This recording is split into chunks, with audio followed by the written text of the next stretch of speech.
আসসালামু আলাইকুম, সবাইকে স্বাগতম সৌদি শরীফের ক্যালসিও ক্যাফেতে। আজকে আসলে বহুত দিন পরে লাইভে আসলাম এবং শকিং একটা বিষয় হচ্ছে আজকে ইতালির হয়তো বা সর্বশেষ খেলা হতে পারে, আজকে প্লে অফ ম্যাচ।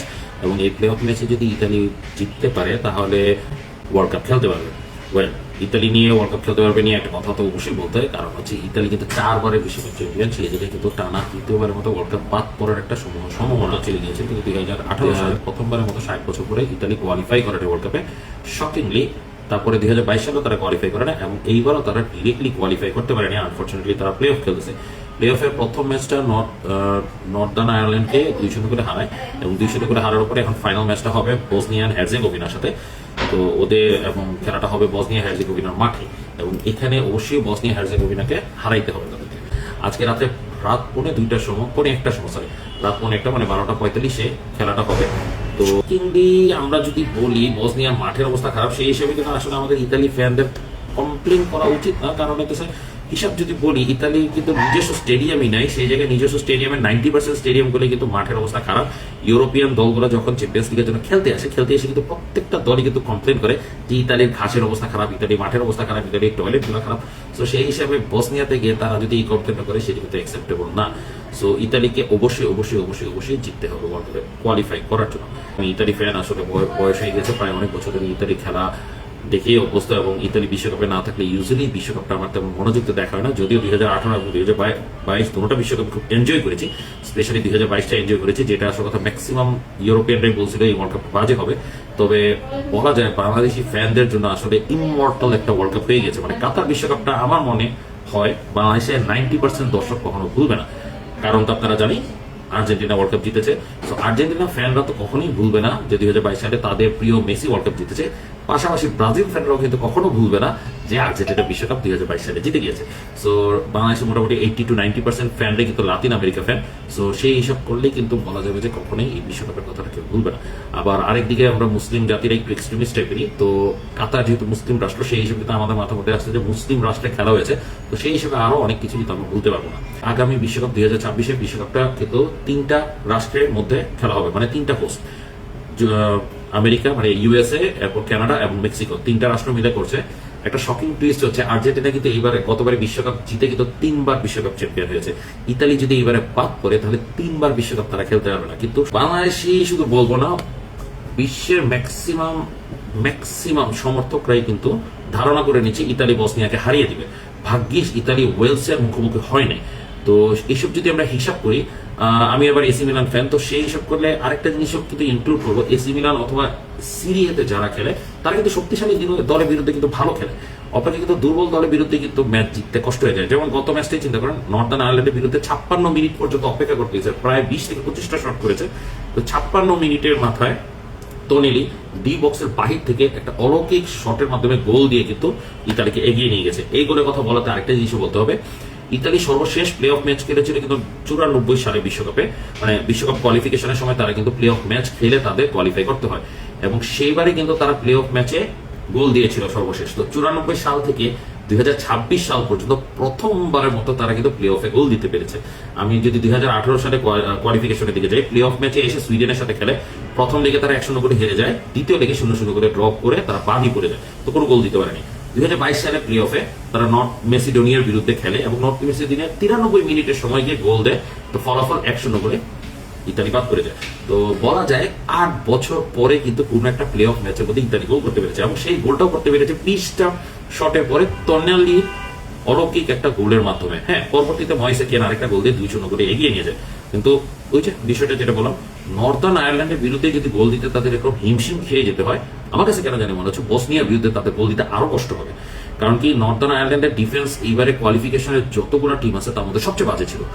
বসনিয়া, হ্যাঁ, প্রতি ম্যাচেই বসনিয়া গোল খেয়েছে। এবার পুরো কোয়ালিফিকেশনে নিজেদের মাঠে সবচেয়ে বাজে দল ছিল বসনিয়া, কারণ কি তারা এবারে কোয়ালিফাইং রাউন্ডে 3টা ম্যাচ হেরেছে, 2টা ম্যাচ ড্র করেছে, সবগুলো ঘরের মাঠে। সো নিজেদের মাঠে ইতালির বিরুদ্ধে তাদের হারার সম্ভাবনা 90% আমার মধ্যে। কিন্তু যেখানে ওই যে বাঘের বয় সেখানেই রাত হয়। ইতালির বাঘের বয় হচ্ছে ওয়ার্ল্ড কাপ কোয়ালিফাই না করা, আর বসনিয়ার কোনো বাঘের বই নেই, কারণ বসনিয়া ওয়ার্ল্ড কাপে যদি কোয়ালিফাই করে এটা তাদের জন্য দ্বিতীয়বার ওয়ার্ল্ড কাপে কোয়ালিফাই করা হবে, এবং তারা স্বাধীনতাই পেয়েছে 92 সালে, এবং তাদের সবচেয়ে বড় স্টার হচ্ছে এডিন জেকো। তো এডিন জেকোর বয়স অলরেডি 38, সে অলরেডি ইতিমধ্যে ওয়ার্ল্ড কাপ খেলে ফেলেছে। তো এখানে আর কোনো স্টার এখনো তৈরি হয়নি, তৈরি হচ্ছে উদীয়মান দল, কিন্তু ইতালি যদি ওয়ার্ল্ড কাপ না খেলতে পারে সে কিন্তু ইতালি সব একদম শেষ। তো সেই হিসাবে বলবো এখানে আসলে বসনিয়া হারানোর কিছু নেই, সেই জায়গায় ইতালি হারানোর বহুত কিছু আছে। সো আমার কাছে মনে হচ্ছে বসনিয়া এখানে আপার হ্যান্ড পেয়ে যাবে। নিজের মাঠের অবস্থা খারাপ, আবহাওয়া খারাপ, প্লাস ওই যে এক্সট্রিমিস্ট মুসলিম হিসেবে যেটা বলবো যে আমাদের ম্যাক্সিমাম সাপোর্টাররা দেখা গেছে মুসলিম দেখে মুসলিমের সাপোর্ট করবে।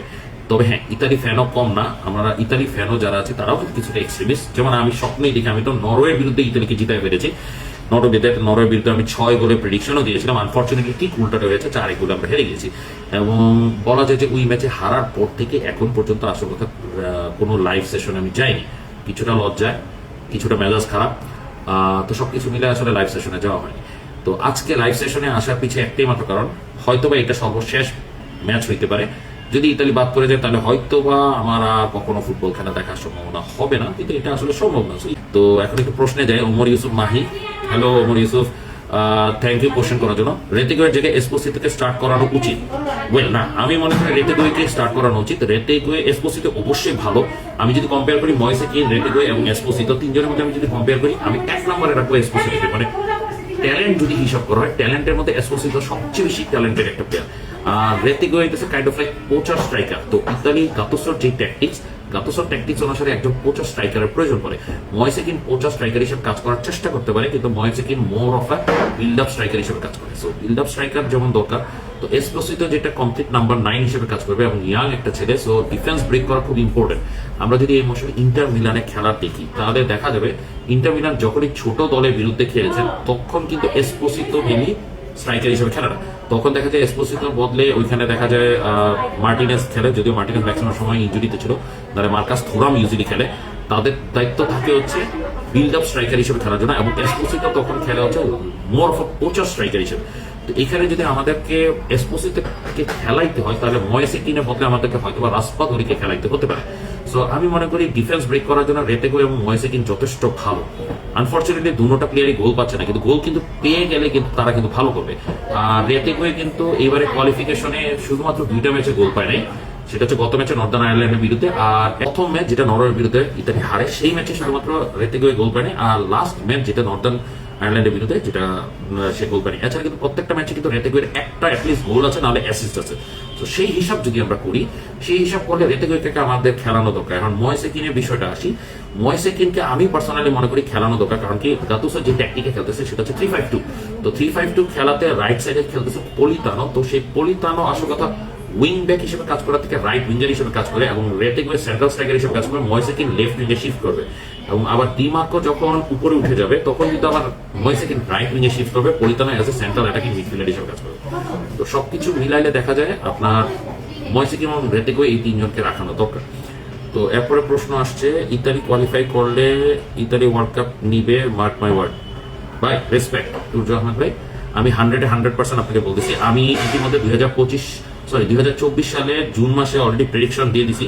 মানে যেইবার আসলে 2025-এ যখন গাতুসো নাম যখন উঠতেছিল যে গাতুসোকে কোচ হিসেবে নেওয়া হবে, তখন আমি ডিক্লারেশন দিয়ে দিছি যে এইবারে বিশ্বকাপ মানে 2026-এ বিশ্বকাপ ইতালি নিবে। সো আনফর্চুনেটলি নরওয়ের সাথে আমরা দুটো ম্যাচ হেরেছি।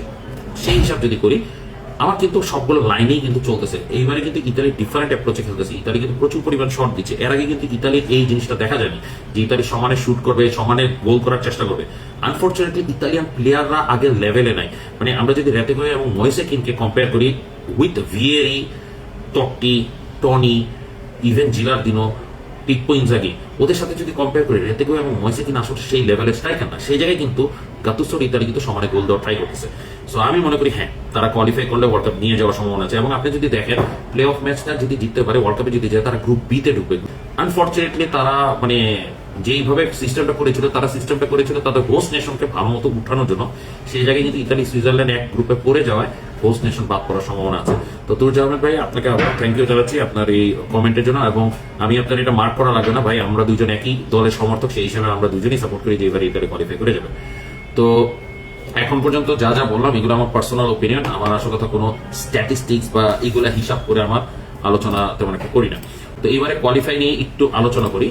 আজকে রাতে 4টা ইউরোপিয়ান দলে সুযোগ আছে চান্স পাওয়ার, এবং 4টা ইউরোপিয়ান দলে বাদ করার সম্ভাবনা আছে। তো প্রথম কথাই হচ্ছে ইতালিয়া বসনিয়া।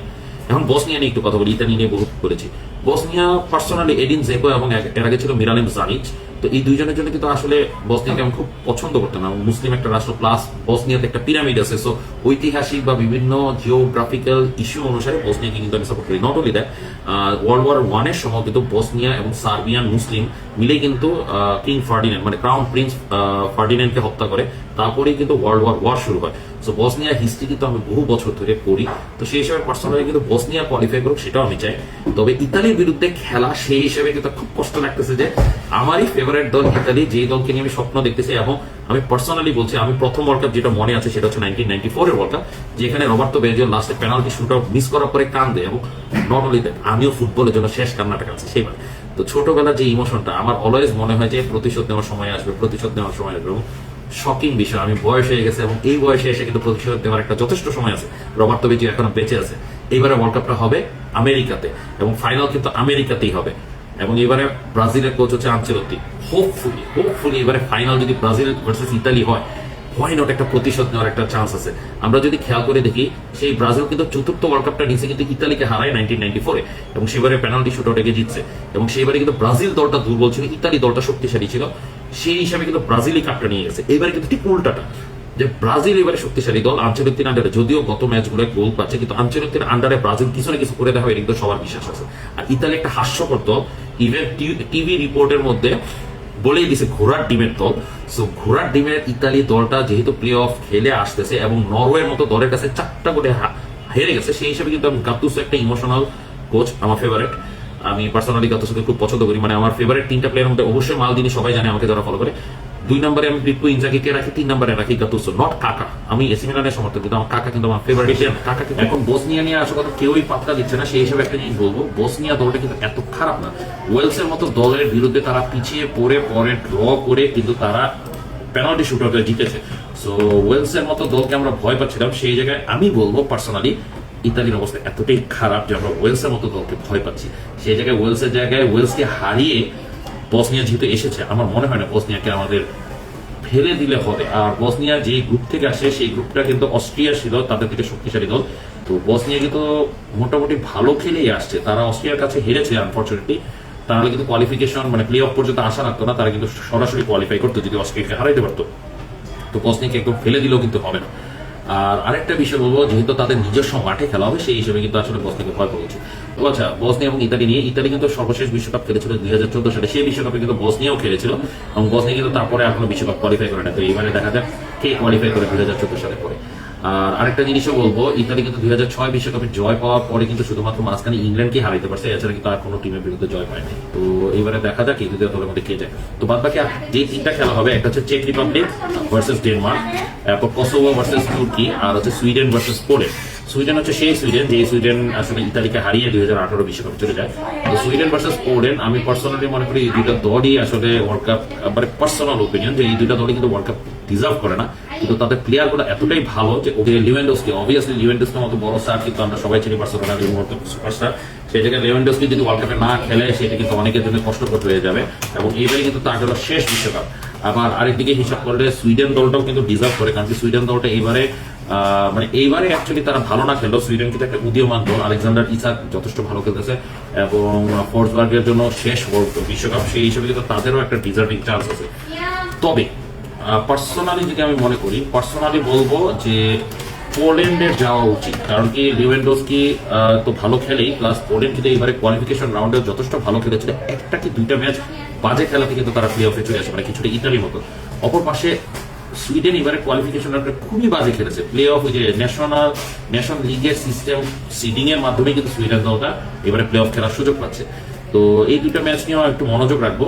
তো দেখা যাক, আমার কাছে মানে ইতালি বসনিয়ার মধ্যে যেমন ইতালিকে সমর্থন করবো, সুইডেন পোল্যান্ডের ক্ষেত্রে আমি আনফর্চুনেটলি সুইডেনকে সমর্থন করবো। এরপর আসে বাকি 2টা, কসোভো এবং তুর্কি। কসোভো কিন্তু খুবই খুবই খুবই রিসেন্ট একটা রাষ্ট্র, মুসলিম রাষ্ট্র, ইউরোপে তারা সার্বিয়া থেকে আলাদা হয়েছে। এবং কোসোভো এবারে যদি বিশ্বকাপে কোয়ালিফাই করে সবচেয়ে ইয়াংগেস্ট রাষ্ট্র হিসেবে কিন্তু কোয়ালিফাই করবে। অপরপাশে তুর্কি 2002 বিশ্বকাপে কিন্তু খুব চমক দেখিয়েছিল এবং 2002 বিশ্বকাপের পরে কিন্তু তাদের আর কোনো বিশ্বকাপ খেলা হয়নি। তো এবারে যদি তারা বিশ্বকাপ কোয়ালিফাই করে তাহলে কিন্তু তারা আসলে 2002 এর পরে প্রথমবার কোয়ালিফাই করবে। তো দেখা যাক, তুর্কি কোয়ালিফাই করলে বেশি খুশি হবে, তবে কোসোভো যেহেতু নতুন রাষ্ট্র তারা কোয়ালিফাই করলেও খুশি হবো। এসে পড়ি আরেকটা দল, সেটা হচ্ছে চেক রিপাবলিক ভার্সেস ডেনমার্ক। বাংলাদেশের প্রেক্ষাপট অনুসারে এটা সবচেয়ে গুরুত্বহীন একটা খেলা, কিন্তু আনফরচুনেটলি দুটোটা দলই কিন্তু ডিজার্ভ করে। এই ছিল হচ্ছে ইউরোপিয়ান জোন থেকে কোয়ালিফিকেশন। তারপর আসি আমরা ইন্টারকন্টিনেন্টাল জোন, যেটা হচ্ছে আফ্রিকা ভার্সেস নর্থ আমেরিকা, সেটা হচ্ছে DR Congo, democratic republic of Congo versus হচ্ছে জামাইকা। বলে রাখি আগে থেকে, এবারে কিন্তু নাইজেরিয়া ওয়ার্ল্ড কাপ খেলতেছে না। তো নাইজেরিয়া বলতে তাদেরকে হারিয়ে ডিআর কঙ্গো এসেছে এবং তারা খেলবে জামাইকার বিরুদ্ধে প্লে অফের মাধ্যমে। যে জিতে সে কিন্তু ওয়ার্ল্ড কাপে কোয়ালিফাই করবে। এবং অপর পাশে আরেকটি হচ্ছে ইরাক ভার্সেস বলিভিয়া। বলিভিয়া হচ্ছে সাউথ আমেরিকান রিজন থেকে আসছে এবং ইরাক হচ্ছে এশিয়ান রিজন থেকে আসছে। আনফরচুনেটলি এখান থেকেও যে জিতবে সে যাবে। পার্সোনালি আমি চাই ইরাক যাক। আবার বলিভিয়া মানে ভালোই খেলেছে, শেষমেশ এসে তারা কোয়ালিফাই করে গিয়েছে। এই খেলাটা হওয়ার কথা ছিল অ্যাকচুয়ালি ইরাকে, কিন্তু যেহেতু যুদ্ধ ঘোষণা হয়ে গিয়েছে, যুদ্ধ চলতেছে, সেই জায়গায় এই খেলাটা কিন্তু এবারে মেক্সিকোতে খেলা হবে। এবং ইরাক এবং বলিভিয়া দুটো দলই কিন্তু মেক্সিকোর এনভায়রনমেন্টে খেলবে এবং যদি তারা কোয়ালিফাই করে তারা কিন্তু বিশ্বকাপটা এই রিজনেই খেলবে। সো এদের দুইজনের জন্য সুবিধা হয়ে গেল। আর ডিআর কঙ্গো জামাইকা এদের খেলাও কিন্তু মেক্সিকোতেই হবে। তো মোটামুটি দেখা যাচ্ছে যে এই কোয়ালিফিকেশন গুলা আসল কথা মানে ওদের জন্য সুবিধা হয়ে যাচ্ছে, যেখানে ইউরোপিয়ান গুলা কোয়ালিফিকেশন গুলা ওদের জন্য একটু কষ্টদায়ক হয়ে যাচ্ছে। কারণ কি ওরাও যদি নিউট্রাল গ্রাউন্ডে খেলতো, আমি মনে করি পার্সোনালি যে নিউট্রাল গ্রাউন্ডে খেললে সুবিধা হতো। ওকে, তো এই ছিল প্লে অফ খেলা। এখন আসি ব্রাজিলের আনচেলত্তি নিয়ে। আসলে অনেক মন্তব্য আছে, অনেক কিছু আলোচনার বিষয় আছে যে এশিয়া মানে ইতালিয়ান কোচ হওয়া সত্ত্বেও সে ইতালিতে না গিয়ে ব্রাজিলের কোচ হলো কেন। এটা নিয়ে অনেকেই তাকে হয়তোবা ট্রেইটার বলতেছে বা কিছু বলতেছে, কিন্তু আমি পার্সোনালি যদি মনে করি ইতালিয়ান পাইপলাইনের অবস্থা এতটাই বাজে যে আসলে কোনো কোচ, কোনো বড় মাপের কোচই কিন্তু ইতালি কোচ হতে চাবে না। সেই জায়গায় গাতুসো কিন্তু যথেষ্ট ভালো একটা কাজ করে দিচ্ছে। আপনি জাস্ট এটি দেখেন ইতালিয়ান দলগুলো, ক্লাবগুলোর মধ্যে এবার ইউরোপের কয়েকটা ক্লাব খেলেছে, এসি মিলান যদিও খেলে নেই, কিন্তু ইন্টার মিলান খেলেছে, জুভেন্টাস খেলেছে, নাপোলি খেলেছে, আতালান্তা খেলেছে। আপনি দেখেন প্রত্যেকটা ক্লাবে কিন্তু বড় বড় ইতালিয়ান স্টার নাই। আগে যেমন ইয়াং বয়সে ছিলাম, অথবা আমরা যদি এসি মিলানের নামগুলো শুনি, মালদিনি, নেস্তা, গাতুসো, পির্লো, এদের নামগুলো কিন্তু আমরা শুনতাম।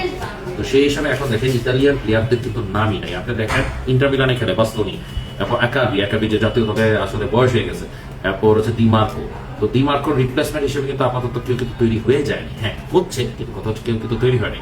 তো আপনি এই দিমার্কোর নাম কিন্তু সবাই জানে না, অথচ দিমার্কো কিন্তু সিরিয়ার টপ লেফট ব্যাক।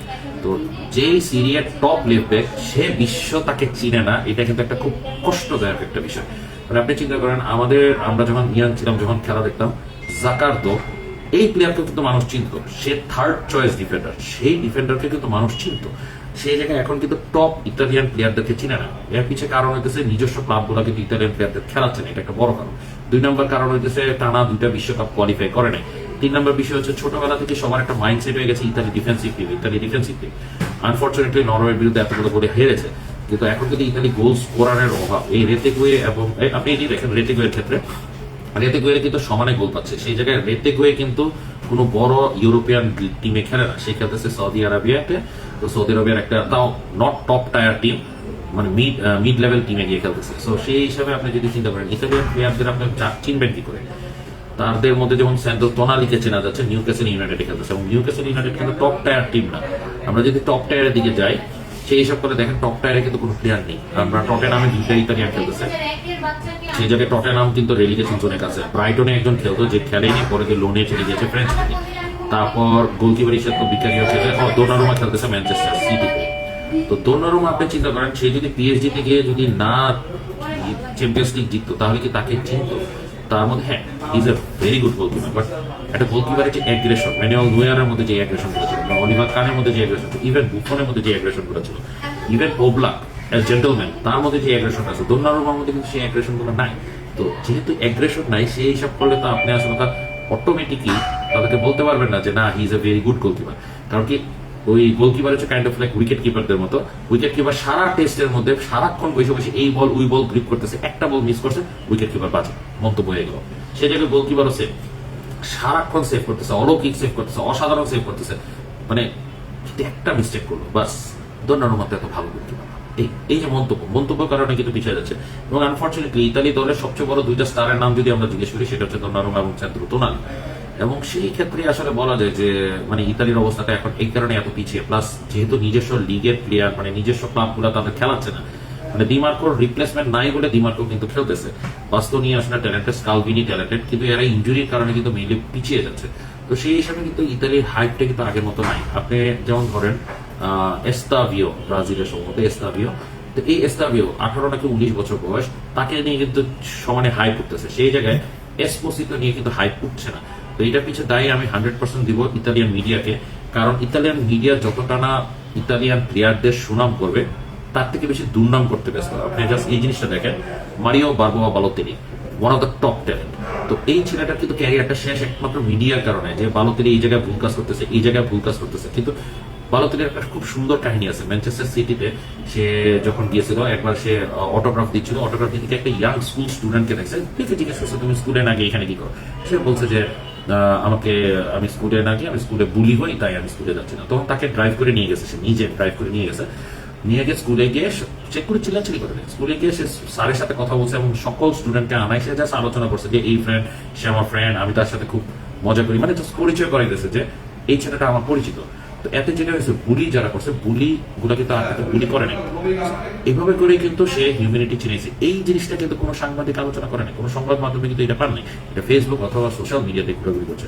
তো এইসব জিনিস কিন্তু ইতালিয়ান মিডিয়াগুলো তুলছে না, এইসব জিনিসগুলো ইতালিয়ান মিডিয়া তুলছে না, তুলছে কোনগুলা, হ্যাঁ বালোতেলি লাকি নিয়ে কাজ করতেছে, ওয়াই অলওয়েজ মি, গাতুসো কি কি কমেন্ট করেছে ওগুলো নিয়ে কিন্তু কথা বলতেছে, কিন্তু গাতুসো যে ভালো কাজ করছে সেগুলো কিন্তু নিয়ে কোনো কমেন্ট নাই, বা ইতালিয়ান দলগুলো যে ভালো করতেছে বা ভালো করা প্রয়োজন সেগুলো নিয়ে কমেন্ট নাই, ইতালিতে কোনো নিজস্ব মাঠ নাই সেগুলো নিয়ে কিন্তু তাদের কোনো কমেন্ট নাই।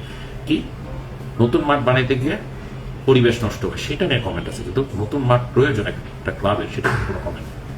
এসি মিলান বাজে খেলতেছে সেটা নিয়ে কমেন্ট আছে, তো এসি মিলানে কোনো টাকা পয়সা নাই, টাকা পয়সা ছাড়াই যে এসি মিলান প্লেয়ার খেলতেছে সেটা নিয়ে কিন্তু কমেন্ট নেই। এসি মিলানে সিঙ্গেল কোনো ইতালিয়ান সুপারস্টার নাই, এটা নিয়ে কিন্তু সাংবাদিকদের কোনো কমেন্ট নাই।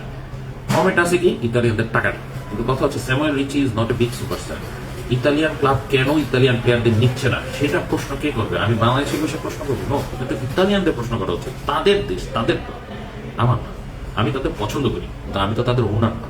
আজকে মনে করেন ইতালিয়ান ক্লাব বন্ধ হয়ে গেল, আমার ব্রেসিয়া ক্লাব বন্ধ হয়ে গেছে, স্যান্দ্রো তোনালির ইয়ুথ সিস্টেমের ক্লাব বন্ধ হয়ে গেছে, তো কি আছে? তো সে এটা ওদের ক্লাব, ওদের এগুলো জানা উচিত। ইতালি দুইটা বিশ্বকাপ খেলে নাই, তৃতীয় বিশ্বকাপ না খেলার সম্ভাবনা আছে, সেই জায়গায় কিন্তু তারা কিন্তু কিছু স্টেপ নেয় নাই। গাতুসো একলা নিচ্ছে, আমরা কিন্তু স্ক্র্যাপ রোড হিসেবে গাতুসোর উপর আঙুল তুলতে পারি, যেটা স্পেলেত্তির উপর তুলেছি, যে স্পেলেত্তি একটা বাজে করছে, কিন্তু স্পেলেত্তি তো প্লেয়ার পায়নি, গাতুসো প্লেয়ার পাচ্ছে না, ইমোশন দিয়ে পুরো দলটাকে খেলাচ্ছে। সেই ইমোশন দিয়ে আমি আবারও শেষ করবো আজকের আলোচনা। ইমোশন দিয়ে বলবো, তুর্য আহমেদ ভাই যেটা বলেছে, এবারে ইতালি বিশ্বকাপ জিতবে এবং দেখা যাবে ইতালি বিশ্বকাপ জিতবে। এখানেই রাখলাম, ধন্যবাদ সবাইকে কষ্ট করে ভিডিও দেখা বোরিং হওয়ার জন্য। তো রাখলাম, আসসালামু আলাইকুম।